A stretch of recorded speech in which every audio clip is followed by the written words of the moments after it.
Good morning, Southern California, AM 1220 KHTS. This is your host, Fred Arnold. I want to talk a little bit about, thank you. Yeah, my good friend. Nobody ever promotes you. All you do is promote everybody else. Nobody ever promotes you. Ladies and gentlemen across the world, here in the Santa Clarita Valley, all of our entire audience that has been following this guy for all these years, let's give it up for Fred Arnold. How about that? Thank you. There he is. Facebook Live allows, thank you, allows us to go everywhere. It is everywhere. We're promoting it because we, near the end of my spot here, however many minutes that may be, I have a world premiere announcement that I saved for your show. Love it, love it. Coach K, John Klymshyn, author, speaker, coach. You're known as Coach K to your clients? I am. Yep. And we're going to jump right in. Let's talk about, we're going to talk a bit for those business owners that need to hire a sales coach, sales manager, a sales leader. Right. Because many businesses, service industry, need a coach. They do. Yeah. So let's just jump right in. Well, there's hiring a coach as an outside entity, and then there's hiring a sales manager internally. So which direction do you want me to? I want to go internally. Internally, okay. So when you get to the point where you're getting asked more questions than you can answer and still get the work that you want to get done completed, then it's probably a good time for you to start thinking about whether or not it's time to bring in a sales manager. To me, sales management is what I call the invisible profession. It is the absolute leverage point to be able to scale. Now, it's a very sexy word in today's world. You know, I do a lot of work with tech companies here in California and in New York, and looking to take that around the world. And when it's time to scale, you need to have processes, and you need to have systems, and you need to have someone who is going to hold salespeople accountable to at a couple of different levels. And too often that idea of holding someone accountable is associated with being a babysitter. And if we look at it as babysitting, we're not going to approach it the right way. To me, a sales manager is someone who their role in life is to serve, to inspire, and to develop. To serve, inspire, and develop. And you think about it, I know that you've had a long career in sales, selling mortgages all around the Santa Clarita Valley and Southern California.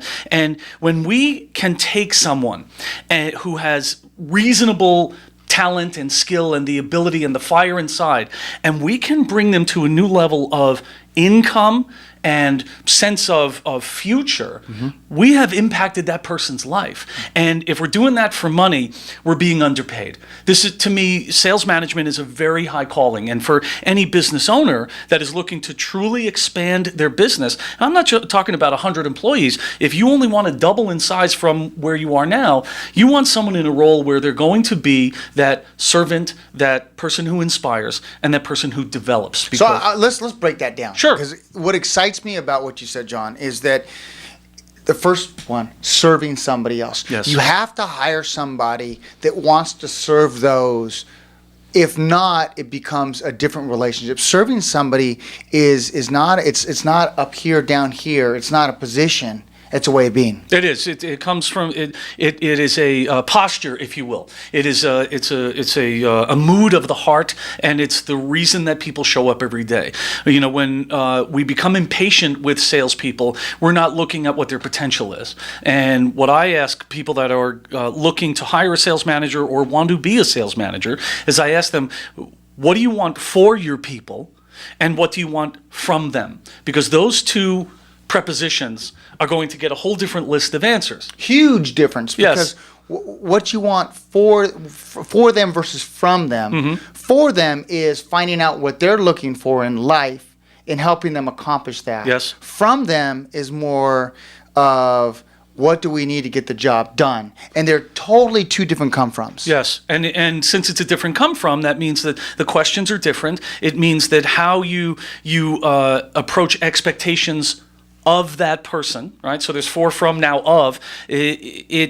It will color the tone of the conversations that you have with them. And so if we start as a servant, how can I serve this person? They are going to ride an emotional roller coaster, because salespeople do. They're, when they're having a great month, they're the happiest people on earth. When they don't have a good day, they think they're never going to have a good day again. Yeah. You know, they're very interesting cats, our friends salespeople, and we are part of that population. We've got to find a way to kind of even out their flight, to even. Yes, you're going to experience turbulence. It doesn't mean that there's a problem. Turbulence is good. It is good. Turbulence gets you to grow. That's exactly right. And while growth is powerful, it is also sometimes very uncomfortable, Scary. scary. Creates fear. Yes. And when we focus on the fear as opposed to the future, then we're getting stuck. And I mean, you know, you're talking about helping other people get what they want. This is a concept that is as old as time and was written about over 100 years ago by the master, Dale Carnegie, right? How to Win Friends and Influence People may not be a top-selling book right now, but it is selling because the concepts in there of you do not put yourself first. You put other people first. You're going to be drawn along in their wake. You know, the old thing of a rising tide lifts all boats. The more you help other people get what they want, the more you will get what you want. And here's the great thing. You and I know this after years of being in this profession. A lot of times we don't even have to ask. Nope. And that is fantastic. Phone rings. Hey, coach, listen, I thought of this for you. Hey, coach, I wonder if I can help you out. Hey, coach, just want to let you know that I've accomplished this. And I mean, a guy showed up. I didn't plan on telling this story today, but a guy showed up at my house on a Saturday morning about 3 months ago with a very expensive bottle of wine, and more importantly, a handwritten note that talked about the fact that he had had his greatest sales year ever. Out of 2,500 salespeople, was number one in the nation. It was the second year in the role. And he said, what you taught me put me in that position. Now, you know, of course, I'd love a piece of that commission check, but But the humble stuff, and so that's the development side. Yes. So the servicing, inspiring. We're going to jump to a quick break, but when we come back, I want to talk specifically about inspiring others. Yes. And about developing others. Love to. AM 1220 KHTS.